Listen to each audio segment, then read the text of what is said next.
حضرت بلال حبشی رضی اللہ تعالیٰ عنہ کے ذمہ تھا نبی پاک علیہ السلام کے مہمانوں کی دیکھ بھال.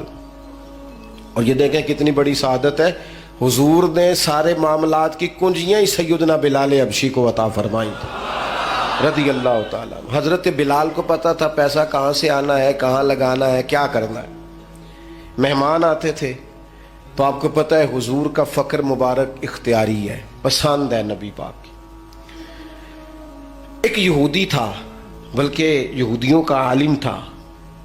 اس نے ایک دن حضرت بلال حبشی سے کہا کہ مجھے پتہ چلا ہے کہ آپ حضور کے مہمانوں کے لیے سارے بندوبست کرتے ہیں اور بعض اوقات آپ قرض بھی لیتے ہیں، تو میرے پاس کچھ اضافی پیسے پڑے ہوتے ہیں، مجھ سے قرضہ لے لینا. حضرت بلال نے کہا ٹھیک ہے، قرضہ اس سے لے لیا. ایک مقررہ میعاد، ایک وعدہ اس کے ساتھ طے ہو گیا. سیدنا بلال حبشی رضی اللہ تعالیٰ عنہ نے وہ پیسے لا کے مہمانوں پر خرچ کر دیے. ابھی اس وعدے میں نا پیسے لوٹانے میں کچھ دن باقی تھے. نبی کریم علیہ السلام، سیدنا فاروق اعظم، چند اور صحابہ مدینہ منورہ کے ایک چوک میں موجود تھے تو وہ یہودی مطالبہ کرنے آ گیا. آپ کو میری پوری بات کی سمجھ آ رہی ہے؟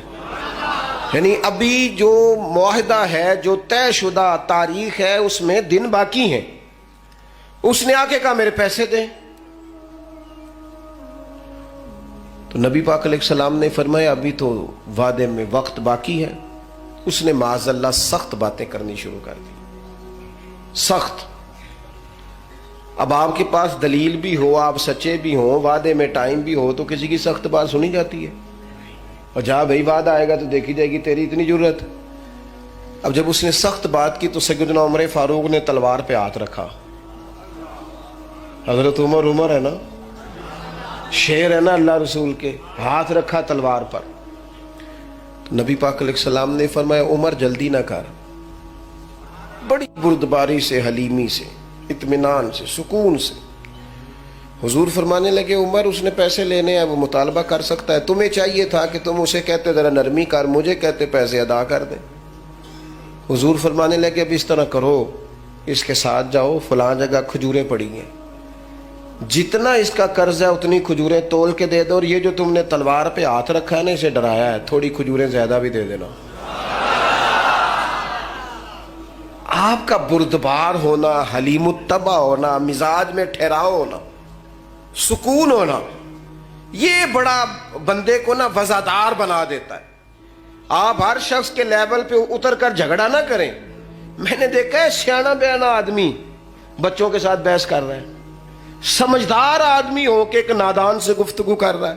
میں نے شاید پہلے بھی آپ سے کہا تھا کہ میرا ایک فتویٰ ہے، اس سے اختلاف بھی کیا جا سکتا ہے. میرا فتویٰ یہ ہے کہ میاں بیوی کے جھگڑے میں اکثر قصور میاں صاحب کا ہوتا ہے. ہو گئے ہونا ناراض، لگ پہ ہونا کورن. ہاں میں نے پتا سی یہ جتنے ہی فتویٰ دیتے اتنے ہی حال ہویا. میاں بیوی کے جھگڑے میں نا زیادہ تر غلطی میاں صاحب کی ہوتی ہے. کیوں بھلا؟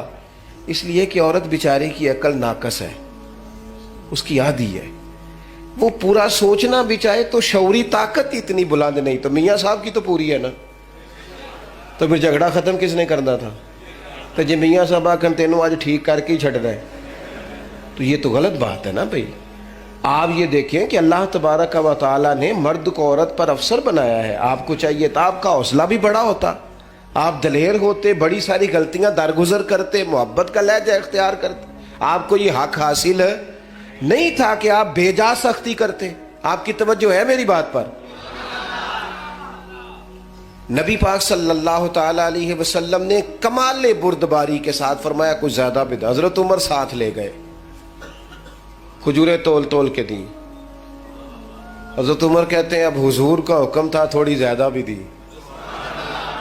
لیکن وہ سیدنا عمر کے مزاج میں جلال تھا. فرماتے ہیں وہ مجھے کہنے لگا عمر ایک بات کرنی تھی. کہتے ہیں مجھے غصہ تھا، میں اس کو پر نرمی کر ہی نہیں رہا تھا. میں نے کہا جی کیا بات کرنی تھی؟ کھجوریں لیں جائیں، آپ کا کام ہو گیا. کہتے ہیں وہ کہنے لگا عمر میرے دوست میرے اوپر سختی نہ کر، میرا مسئلہ سمجھ. میں نے کہا وہ کیا؟ کہنے لگا میں یہودیوں کا عالم ہوں، تورات جانتا ہوں. میں نے نا تورات میں آخری نبی اللہ کے محبوب علیہ السلام کی جتنی شانیں پڑھی تھی نا وہ ساری رسول پاک میں موجود ہے۔ ایک شان میں نے یہ حضور کی پڑھی تھی کہ وہ بڑے حلیم ہوں گے، بڑے بردبار ہوں گے، ان کے مزاج میں کمال حوصلہ ہوگا، اور جتنا جتنا کوئی جہالت کرتا جائے گا محبوب کی بردباری اتنی بڑھتی جائے گی۔ عمر میں نے جان بوجھ کے قرضہ دیا تھا، باقی ساری شانیں دیکھ لی تھی، یہ میں دیکھنا چاہتا تھا، میں نے قرضہ بھی جان بوجھ کے دیا، وقت سے پہلے بھی جان بوجھ کے آیا، سخت باتیں بھی معاذ اللہ کی، لیکن جب رسول پاک صلی اللہ علیہ وسلم کی بردباری، حوصلہ اور وفاداری دیکھی تو عمر اب تو مہربانی کرنا، مجھے لے چلنا مجھے نبی پاک سے معافی بھی لے کے دے دے اور رسول پاک کا کلمہ بھی پڑھوا دے، میں تیریاں ویخ کے عدامت مرید ہو گئی۔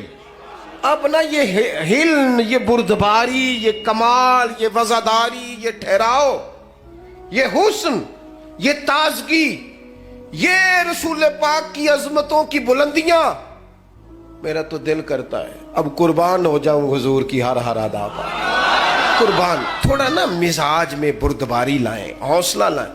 کوئی ضروری ہے ہر سوال کا جواب ہم نہیں دینا ہے؟ نہیں سمجھ آئی بات کی؟ کوئی ضروری ہے کہ جو بندہ جو بات کرے گا ہم اس کی سطح پہ اتریں گے؟ میں تو انہوں پوچھ لینا ہے، کئیاں نو نہیں بھی پوچھی دا، نہیں سمجھ آئی؟ کچھ کو کہی دا ہے جا بھائی، میں اکثر دوستوں سے کہتا ہوں ساری عدالتیں خود نہ لگاؤ، ایک عدالت قیامت والے دن بھی تو لگنی ہے نا، کچھ فیصلے اس عدالت پہ بھی چھوڑ دو، کچھ چیزیں اللہ تبارک و تعالیٰ کی بارگاہ پر چھوڑ دو۔ ہمارا ایک تو استقامت کا مزاج نہیں، دوسری بردباری نہیں، اور تیسری بات، بس اسی پر میں نے اپنی بات کو سمیٹ دینا ہے، تیسرا ہمارا مسئلہ یہ ہے کہ ہمیں نہ صرف اپنے جذبات کا احساس ہے۔ اللہ کرے اتنا بڑا اور اتنا خوبصورت اجتماع ہے، آج میں اپنی اور آپ کی کچھ تربیت کر پاؤں۔ خود غرض ہوتے ہیں وہ لوگ جو صرف اپنے بارے میں سوچتے ہیں، خود غرض ہوتے ہیں۔